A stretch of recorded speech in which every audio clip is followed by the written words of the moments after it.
Narito ako sa isang lugar na di ko maintindihan.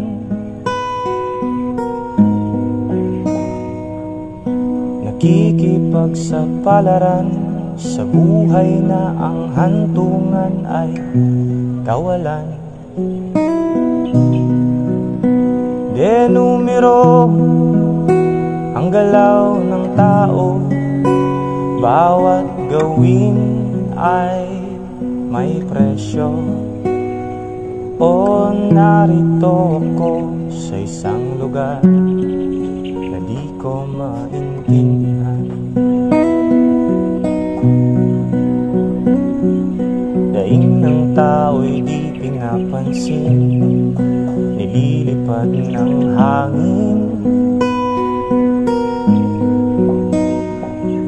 Pangkain sa araw-araw ay di malaman paano pagkakasyahin.